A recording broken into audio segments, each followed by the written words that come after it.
नमस्कार दोस्तों, wealth sky के एक और नए इंटरेस्टिंग वीडियो में आप सभी लोगों का स्वागत है। मेरा नाम है सुधीर और बात करेंगे इस वीडियो में हम निफ्टी एंड बैंक निफ्टी के बारे में, दोनों के चार्ट को अंडरस्टैंड करेंगे, समझने की कोशिश से करेंगे कि मार्केट में अब धीरे धीरे रिकवरी बनना स्टार्ट हुई है। तो ये रिकवरी कितनी सस्टेन करेगी और क्या यहाँ से मार्केट दोबारा गिरेगा, इस चीज़ को हम समझने की कोशिश करेंगे। तो जल्दी से इस वीडियो को स्टार्ट करते हैं। सबसे पहले हम देख लेते हैं ग्लोबल फ्यूचर्स। अगर हम ग्लोबल फ्यूचर्स देखेंगे तो यहाँ पे हमें देखने को मिल रहा है कि डाउ फ्यूचर करीब 63 पॉइंट नेगेटिव है और नैस्डैक फ्यूचर करीब 51 पॉइंट पॉजिटिव दिख रहा है। और नैस्डैक में भी धीरे धीरे रिकवरी बनती हुई दिखाई दे रही है और डाउ जोन्स तो लाइफ टाइम हाई पे चल ही रहा है। ठीक है, हमारे मार्केट में कल फिन निफ्टी की एक्सपायरी होने वाली है और लास्ट मैंने एक वीडियो डाला था जिसमें मैंने आपको बताया था कि निफ्टी, बैंक, मिड कैप और फिन निफ्टी बंद हो जाएंगे। उसमें शायद लोगों को थोड़ा सा कन्फ्यूज़न हो गया या फिर मेरे से कुछ शायद मैंने उस वीडियो में थोड़ा सा कुछ गलत बोल दिया। वो वीकली एक्सपायरी के लिए है। जो सर्कुलर आया है बेसिकली, जो सेबी का जो नया रूल है उसमें क्या है कि वीकली ऑप्शंस के लिए उन्होंने एक ही बेंचमार्क इंडेक्स को यहाँ पे अलाउ किया है, यानी वीकली एक्सपायरी सिर्फ एक ही इंडेक्स की चलेगी। मंथली एक्सपायरी कितने की भी इंडेक्स हो, उसमें चाहे आपका निफ्टी नेक्स्ट 50 भी हो और इसके बाद अगर एनएससी चाहे तो और भी यहाँ पे अपने अदर इंडेक्स की भी एफएनओ पोजीशंस स्टार्ट कर सकती है। तो मंथली के लिए वो सर्कुलर नहीं है, वो वीकली के लिए है। और वीकली में अब सिर्फ निफ्टी की ही एक्सपायरी रहेगी, निफ्टी की और सेंसेक्स की। बाकी मंथली सबकी रहेगी, मतलब आपका मिड कैप की भी रहेगी, अगर उसमें वॉल्यूम रहेगा तो आप मंथली एक्सपायरी में ट्रेड कर सकते हो। और बैंक निफ्टी की मंथली रहेगी, फिन निफ्टी की मंथली रहेगी और निफ्टी नेक्स्ट 50 की भी मंथली रहेगी। तो ये चीज़ ध्यान में रखिए कि सिर्फ वीकली के लिए वो सर्कुलर था। हो सकता है कि मेरे मुंह से कुछ और निकल गया हो कि मैंने वो बोल दिया हो कि सारे बंद हो गए हैं, अब हो गए नहीं। तो वो थोड़ा सा कन्फ्यूज़न है, तो वो कन्फ्यूज़न मैं क्लियर कर दे रहा हूँ कि बेसिकली जो नवंबर 20 के बाद सिर्फ निफ्टी की वीकली एक्सपायरी हुआ करेगी और सेंसेक्स की वीकली एक्सपायरी हुआ करेगी। बाकी सबकी जो भी इंडेक्स हैं उनकी सबकी मंथली एक्सपायरी होगी। ये ध्यान में रखिएगा। ठीक है, जो भी कन्फ्यूज़न है वो यहाँ पे आपको क्लियर हो गया होगा। ठीक है, अब हम बात कर लेते हैं कि मार्केट के लिए क्या सिचुएशन दिख रही है। तो अगर हम यहाँ पे देखें, देखो मंथली ऑप्शन चेन डाटा को अगर हम देखें निफ्टी का, तो उसमें अगर हाईएस्ट ओपन इंटरेस्ट की बात करें तो वो हमें 25,500 पे दिख रहा है। करीब 39 लाख का ओपन इंटरेस्ट यहाँ पे बना हुआ है। प्लस पुट पे भी 25 लाख का ओपन इंटरेस्ट है और 25,000 की पुट पे 43 लाख का ओपन इंटरेस्ट ऐड हो गया। इसका मतलब क्या है, जब तक 25,000 के नीचे हम दोबारा से कह सकते हैं कि एक प्राइस एक्शन के साथ नीचे नहीं जाते, तब तक ये पुट राइटर्स का कॉन्फिडेंस बना रहेगा। क्योंकि हम क्लोज तो होते हैं लेकिन नेक्स्ट डे फिर गैप अप खुल जाते हैं, 25,000 के ऊपर आ जाते हैं। तो बेसिकली कहीं ना कहीं यहाँ पे मार्केट 25,000 को होल्ड करने की कोशिश कंटिन्यूसली कर रहा है। और एक बार अगर हम 25,250 के ऊपर सस्टेन किए तो नेक्स्ट टारगेट 25,500 का ओपन होता हुआ दिखाई देगा। दूसरी चीज़, अगर आप देखो 26,000 के पुट पे देखोगे, यहाँ पे भी करीब 25 लाख का ओपन इंटरेस्ट बना हुआ है। तो इसको भी थोड़ा सा ध्यान में रखिएगा क्योंकि ये मंथली ऑप्शन पे है और मंथली ऑप्शन में यहाँ पे ओपन इंटरेस्ट होना थोड़ा सा यहाँ पे कह सकते हैं एक ट्रिकी है, क्योंकि ये हो सकता है कि यहाँ पे मार्केट धीरे धीरे रिकवरी की तरफ बढ़ सकता है। ये भी पॉइंट आपको ध्यान में रखना है क्योंकि 26,000 का है और 26,000 अभी ऑलमोस्ट 800 पॉइंट दूर है। तो 2-3% की रिकवरी कभी भी शार्पली निफ्टी में आ सकती है, ये पॉइंट ध्यान में रखना है। ठीक है, चार्ट पे चलते हैं, चार्ट को देखते हैं।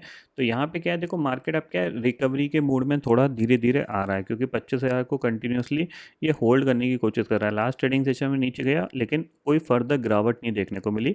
आज 25,000 के ऊपर सस्टेन रहा और पूरे दिन इसने 25,000 के ऊपर ही कामकाज किया, इवन 25,100 के ऊपर ही कामकाज किया है। ठीक है, यहाँ पे अगर थोड़ा सा प्राइस एक्शन बनना स्टार्ट होगा, इस लेवल के ऊपर अगर ये निकलता है तो फिर सीधा सीधा आपके लिए जो टारगेट खुलेगा वो करीब करीब 25,500 का ही खुलेगा, ये ध्यान में रखिएगा। और हो सकता है यहाँ पे जो फ्लो बने वो थोड़ा बड़ा भी बन सकता है। ठीक है, तो 25,250 के ऊपर आपको पॉजिटिव रहना है। 25,250 के नीचे जब तक है तब तक आप शॉर्ट भी कर सकते हो, कोई दिक्कत नहीं है अगर आपको शॉर्टिंग अपॉर्चुनिटी मिल रही है। लेकिन एक बार 25,250 के ऊपर ये सस्टेन करना स्टार्ट कर जाए तो फिर इसको शॉर्ट मत करिएगा क्योंकि फिर ये धीरे धीरे रिकवर करने की कोशिश करेगा। और यहाँ पे एक गैप है, ठीक है, यहाँ पे एक गैप है, तो इस टारगेट तक ये जाने की कोशिश कर सकता है, ये ध्यान में रखिएगा। क्योंकि कुछ ज़्यादा बड़ा मूवमेंट नहीं है, अगर हम इस मूवमेंट को कैप्चर करें तो अराउंड 2% 2.5% का है। तो निफ्टी के लिए 2-2.5% एक दिन में चलना कोई ज़्यादा बड़ी बात नहीं है। ठीक है, लेकिन कब चलेगा ये पता नहीं, बट हो सकता है कि ये यहाँ पे एक मूव आ जाए। ठीक है। दूसरी चीज़ है, नीचे आपको कब यहाँ पे शॉर्ट साइड पे ज़्यादा फोकस करना है, जब ये लेवल टूट जाए 24,900 के नीचे जाएगा तो फिर एक नया स्विंग लो ये लगा सकता है, ठीक है, ये ध्यान में रखिएगा। तो आपके लिए क्या है कि 25,250 के ऊपर आपको बाइंग के बारे में सोचना है, 24,900 के नीचे आप शॉर्ट कर सकते हो। इसके बीच में आपको क्या करना है, इसके बीच में वॉलेटाइल रहेगा, आपको वो चीज़ स्क्रीन पे देख के ही पता चलेगी। या तो ये साइडवेज रहेगा, जैसे अब ये यहाँ पे देखो मॉर्निंग में एक मूवमेंट हो गया, उसके बाद इस साइडवेज चला गया, वैसे हमें प्रीमियम जंप ही नहीं करेंगे। यहाँ पे अच्छा खासा मार्केट गिर रहा था, यहाँ पे देखो, यहाँ पे ऑलमोस्ट वन वे की सेलिंग आ रही थी, ठीक है ना, यहाँ पे अब ये रिकवर होना स्टार्ट हो गया, तो क्या अब ये धीरे धीरे धीरे साइडवेज चला गया, फिर एक दिन किसी दिन एक अच्छा मोमेंट आएगा या फिर कोई शार्प बाइंग आएगी, उसमें ये रिकवर हो जाएगा। तो यही चीज़ है, जब बाइंग में मार्केट जाता है तो बहुत ही ज़्यादा कंसोलिडेशन में चला जाता है, जिसमें ऑप्शंस में प्रॉफिट होना थोड़ा सा मुश्किल हो जाता है, ठीक है। नेगेटिव मार्केट है, मार्केट कंटिन्यूसली गिरता है, शार्पली गिरता है, तो ऑप्शन में प्रॉफिट अच्छा बन जाता है, ठीक है। बात करें बैंक निफ्टी की, तो बैंक निफ्टी अब देखो, बैंक निफ्टी काफ़ी हद तक कह सकते हैं नीचे जो इसने लो बनाया था उस लो से काफ़ी हद तक ये ऊपर आ चुका है। इसका जो लो था वो अराउंड 50,200 के करीब था, अभी अराउंड 52,000 के आसपास ये चल रहा है, ठीक है। अब इसके लिए इम्पोर्टेंट क्या है, देखो इसके लिए इम्पोर्टेंट है 51,000, 51,000 के ऊपर जैसे ही आया उसके बाद इसने 51,000 को ब्रेक नहीं किया है, आप देख रहे हो यहाँ पे। तो 51,000 के नीचे जाएगा तो ये नया लो बनाएगा, ठीक है ना। अगर 51,000 के नीचे नहीं जाएगा तो फिर ये धीरे धीरे धीरे धीरे ये रिकवरी की तरफ बढ़ेगा, अराउंड 53,000 इसका टारगेट बना रहेगा, ठीक है, ये ध्यान में रखिएगा।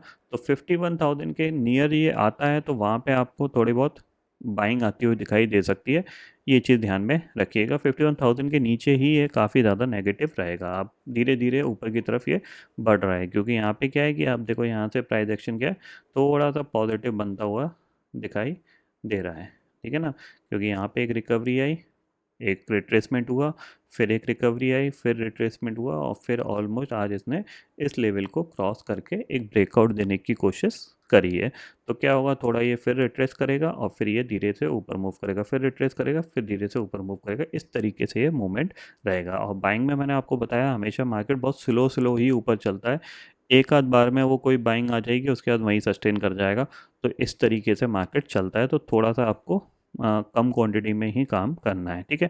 कल फिन निफ्टी की एक्सपायरी होने वाली है, फिन निफ्टी की एक्सपायरी के लिए यहाँ पे देखो, यहाँ पे जो फिन निफ्टी की एक्सपायरी का जो सबसे अच्छा लेवल लग रहा है, अगर ये पॉजिटिव रिकवरी सस्टेन होती है तो 24,000 के ऊपर भी एक्सपायरी हो सकती है, क्योंकि ये इसके नियरेस्ट आ गया है, ठीक है ना। क्योंकि अगर हम यहाँ से देखें, ये एक फॉल आया, फिर ये एक पुल बैक, फिर ये एक रिट्रेसमेंट, और अब इसने पॉजिटिव प्राइस एक्शन बनाने की कोशिश करी है, तो हो सकता है यहाँ पे एक कैंडल थोड़ी सी बड़ी बन जाए, ठीक है ना। तो इस पे आपको ध्यान रखना है कि पॉजिटिव साइड पे 24,000 के ऊपर भी एक्सपायरी दे सकता है, क्योंकि 100 पॉइंट की है, ऐसा कुछ बहुत बड़ा पॉइंट नहीं है, 100 पॉइंट ही है, हो सकता है चल जाए, ठीक है ना। तो इस पे आप ज़रूर ध्यान रखिएगा, ठीक है। नीचे आपका जो लेवल है वो आज के में देखा जाए तो 23,800 ही है, ठीक है ना। 23,800 के नीचे जाएगा तो फिर ये एक्सपेक्टेशंस हो सकती है कि 23,700 या फिर 23,600 तक भी चला जाए, या फिर हो सकता है 23,500 भी चला जाए, ठीक है ना। अब ये एक ही कंडीशन में जा सकता है कि थोड़ा सा एक बड़ा गैप अप खुल जाए, बड़ा गैप अप खुल जाए तो हो सकता है आपको प्रॉफिट बुकिंग देखने को मिल सकती है, ये ध्यान में रखिएगा, ठीक है। तो निफ्टी हो गया, बैंक निफ्टी हो गया, फिन निफ्टी हो गया, रिकवरी थोड़ी सी आ रही है मार्केट में, तो रिकवरी थोड़ी स्लो आ रही है, तो इस पे ध्यान ज़रूर रखिएगा कि मार्केट थोड़ा सा साइडवेज कंडीशन में ज़्यादा ट्रेड करेगा, तो आप ऑप्शन से एकदम से एग्रेसिव होकर मत बाय करिएगा, ये चीज़ क्लियरली समझ लीजिए, ठीक है। तो आई होप दोस्तों ये पर्टिकुलर डाटा आपको समझ में आ गया होगा। दोस्तों फिलहाल इस वीडियो में इतना ही है, आई होप ये वीडियो आपको पसंद आएगा। वीडियो पसंद आता है तो लाइक और शेयर ज़रूर करिएगा, और चैनल को जो सब्सक्राइब कर लीजिए, क्योंकि मैं सुधीर लेके आता रहूँगा हर दिन आपके लिए नए नए वीडियो। इसी के साथ शुक्रिया दोस्तों, जय हिंद।